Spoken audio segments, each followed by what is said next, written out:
Good evening, friends. মই doctor Dipankar.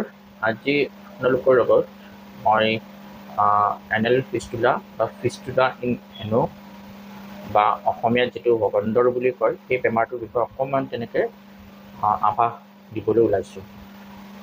Fistula in এনো বা এনেল ফিষ্টুলা বা ভগন্দৰ এই বেমাৰটোত মানে যিটো মানে ফিষ্টুলা টাৰ্মটো ইউজ কৰা হয় সেই টাৰ্মটো মিনিংটো হৈছে এটা টানেল বা এটা ট্ৰেক বা এটা সুৰংগ।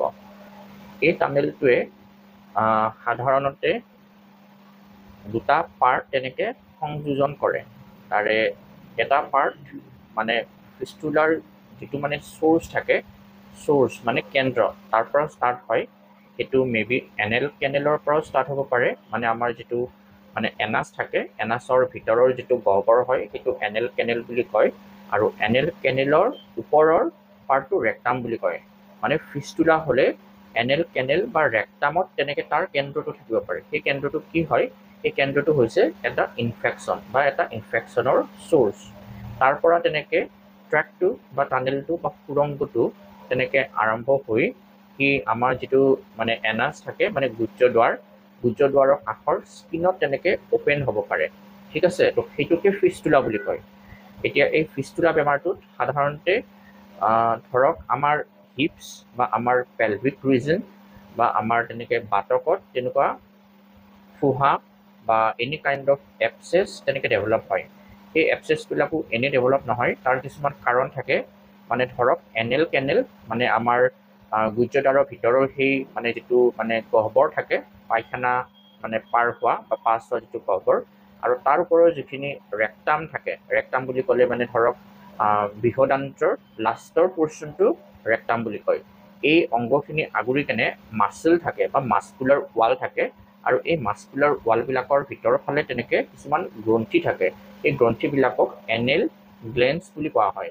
এনেকুৱা বিভিন্ন ধৰণৰ তেনেকৈ এনেল গ্লেন্স থাকিব পাৰে। আৰু এনেল গ্লেন্সবিলাকৰ কাম বুলি ক'লে সিহঁতে কিছুমান ৰস বা তেনেকুৱা ধৰক কিছুমান ফ্লুইড তেনেকৈ চিক্ৰেট কৰে বা চিন্থেচিছ কৰে, যিবোৰ মানে কিছুমান দাগ বা নলিকা বা কিছুমান পেছেজ ৱেৰ জৰিয়তে মানে এনেল গ্লেণ্ডৰ পৰা আহি কেনে এনাছত বা এনেল কেনেলত নাইবা ৰেক্টামত তেনেকৈ মুকলি হয়।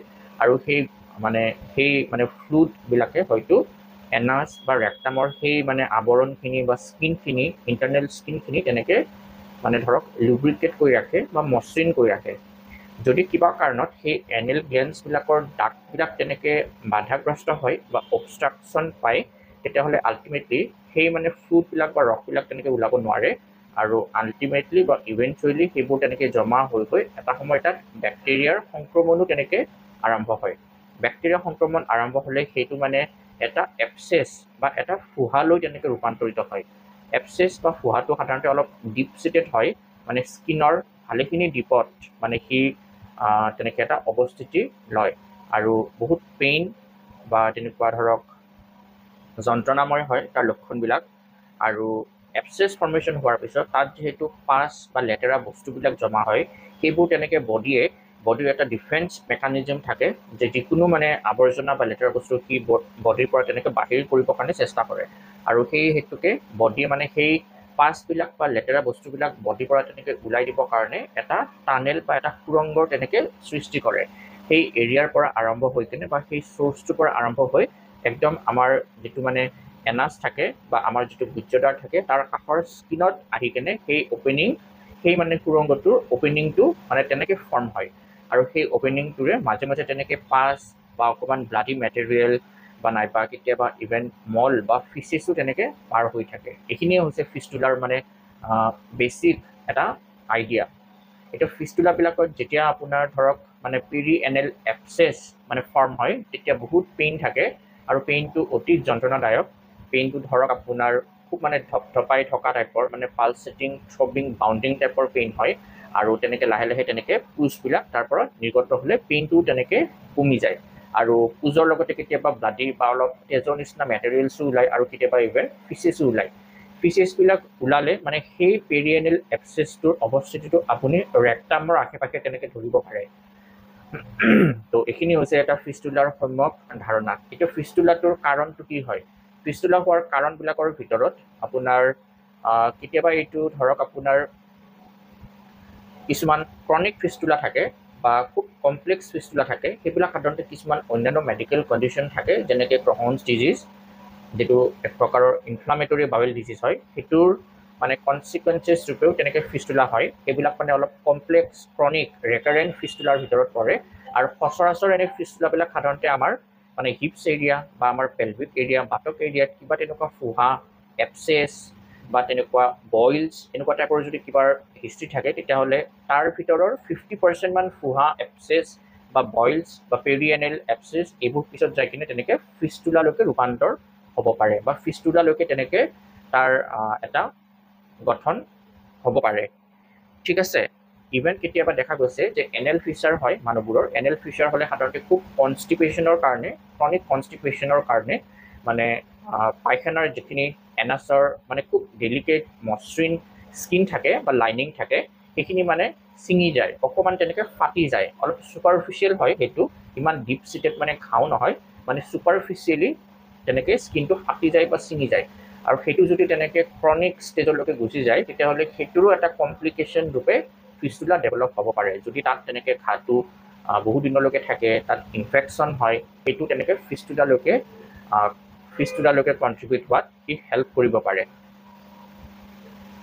তো ফিষ্টুলাৰ মানে আপোনাৰ যেতিয়া মানে পেৰিএনেল এপচেছ বা ফুহাটোৰ মানে কণ্ডিশ্যনটো লৈ কেনে পেচেণ্ট কোনোবা হোমিঅ'পেথিক ডক্টৰৰ ওচৰত আহে, এজন কোৱালিফাইড হোমিঅ'পেথিক ডক্টৰৰ ওচৰত, সেই অৱস্থাতে ট্ৰিটমেণ্ট যদি কৰে আপুনি, খুব এনেকুৱা ভাল ভাল হোমিঅ'পেথিক দৰৱ থাকে, সেই দৰৱেদি আপোনাৰ পেৰিএনেল এপচেছটো সম্পূৰ্ণৰূপে তেনেকৈ ভাল কৰি দিব পাৰি। আৰু সেই পেৰিএনেল এপচেছটো বা ফুহাটো তেনেকৈ ফিষ্টুলালৈকে তেনেকৈ সি ফৰ্ম হ'ব নাপায়, তাৰ আগতেই তাক মানে হিল কৰি দিব পাৰি। আনফৰ্চুনেটলি যদি সেইটো বস্তুটোত সময়মতে তেনেকৈ হোমিঅ'পেথিক দৰৱ নকৰে, তেতিয়াহ'লে ইভেঞ্চুৱেলি সেইটো ফিষ্টুলালৈকেও তেনেকৈ ৰূপান্তৰ হ'ব পাৰে। আৰু তেতিয়া অলপমান ট্ৰিটমেণ্টবিলাকো দীঘলীয়া হয়, অলপমান তেনেকৈ এটা ছাষ্টেইন ট্ৰিটমেণ্টৰ প্ৰয়োজন হয়। বা দেখা গৈছে যে ফিষ্টুলাৰ মানে যিবোৰ অলপ চিম্পুল ফিষ্টুলা হয়, চিম্পুল ফিষ্টুলা বুলি ক'লে ধৰক মাত্ৰ তাৰ এটাহে ট্ৰেক্ট আছে বা এটাহে টানেল আছে বা তাৰ এটাহে ৰাস্তা আছে, মানে তাৰ কেন্দ্ৰ বা চ'ৰ্চটোৰ পৰা মাত্ৰ এটাহে টানেল বা ট্ৰেক মানে বাহিৰলৈকে ওলাইছে, তেনেকুৱা ফিষ্টুলাবিলাকক চিম্পুল ফিষ্টুলা বুলি কয়। তেনেকুৱা ফিষ্টুলাটো হোমিঅ'পেথিক দৰৱৰ ৰোল খুব ভাল হয়।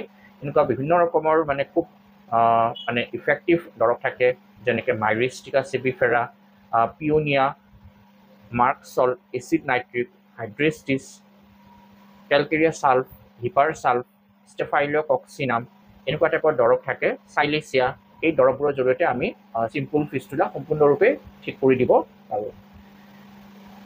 এইটো ক'ব লাগিব যে কমপ্লেক্স ফিষ্টুলাবিলাকত হোমিঅ'পেথিকৰ যিটো ৰোল থাকে, সেইটো as far as my experience is concerned, মই ইমান এটা সুফল তেনেকৈ পোৱা নাই, কিন্তু চিম্পুল ফিষ্টুলাত ইয়াৰ ৰোলটো ছেটিছফেক্টৰী হয়। তো ফিষ্টুলাৰ তেনেকুৱা পেচেণ্ট বা তেনেকুৱা ৰোগী থাকিলে আপোনালোকে মানে সময়মতে ট্ৰিটমেণ্টখিনি কৰাটোত অলপ গুৰুত্ব দিব, কাৰণ ফিষ্টুলা এটা কমপ্লেক্স বেমাৰ হয় আৰু সময়টো ইম্পৰ্টেণ্ট হয়, যাতে তাৰ মানে কি আৰু সেই বস্তুখিনি অলপ কম লেভেলত থাকোঁতে আপুনি তেনেকৈ ট্ৰিটমেণ্ট কৰি কিনে বেমাৰটো এনিহিলেট কৰিব পাৰে। ফিষ্টুলা হৈ থাকিলে যিহেতু পেইন চেইন থাকে, তো পেচেণ্টক মই এডভাইচ কৰোঁ আপোনালোকে ধৰক চিটছ বাথ ল'ব পাৰে 15 পৰা 20 মিনিটমান তেনেকৈ গৰম পানীত, সহ্য কৰিব পৰা গৰম পানীত তেনেকৈ টুপিনাখন তেনেকৈ ডুবাই কেনে বহিব পাৰে। আৰু সেইটো আপোনালোকে ধৰক ডেইলি 2-3 বাৰ কৰি কেনে কৰিব পাৰে। আপোনালোকে মেক চিয়'ৰ কৰিব যাতে আপোনালোকৰ ডাইজেশ্যনটো ভালে থাকে, আপোনালোকে ভাল খাদ্য, হেল্ডি খাদ্য সেৱন কৰিব, ফাইবাৰজাতীয় বস্তু বেছিকৈ খাব, ফ্ৰেছ ফ্ৰুটছ বা ভেজিটেবলছ এইবিলাক আপোনালোকে বেছিকৈ খাব, পানী বেছিকৈ খাব, 2 পৰা 3 লিটাৰমান পানী তেনেকৈ ডেইলি খাব, স্মকিং, এলকহল এইবিলাক আপোনালোকে নকৰিব, কনষ্টেণ্টলি তেনেকৈ বহি নাথাকিব, মাজে মাজে তেনেকৈ আপোনালোকে গেপ ল'ব, অকণমান তেনেকৈ ষ্ট্ৰলিং কৰি আহিব, তাৰপিছত বহিব, পায়খানা কৰিলে আপোনালোকে ষ্ট্ৰেইনিং নকৰিব। তো এনেকুৱা টাইপৰ বস্তুবোৰ আপোনালোকে দৈনন্দিন মানে টিপছ হিচাপে পালন কৰিব পাৰে। আৰু এনেকুৱা মানে কিবা লক্ষণ পাতি দেখিলে আপোনালোকে এজন কোৱালিফাইড হোমিঅ'পেথিক ডক্টৰৰ ওচৰত আহি কেনে আপোনালোকৰ বেমাৰৰ বিৱৰণ দি তেনেকৈ ট্ৰিটমেণ্ট ষ্টাৰ্ট কৰিব পাৰে। আশা ৰাখিছোঁ যিসকল মানুহে ফিষ্টুলা বেমাৰত ভুগি আছে, আপোনালোকে সোনকালে আৰোগ্য পাওক আৰু ভাল তেনেকৈ ট্ৰিটমেণ্ট এটাৰ সহায়ত আপোনালোকে বেমাৰটোৰ পৰা সম্পূৰ্ণৰূপে এটা আৰোগ্য ষ্টেটলৈকে যেন গুচি আহে। ধন্যবাদ।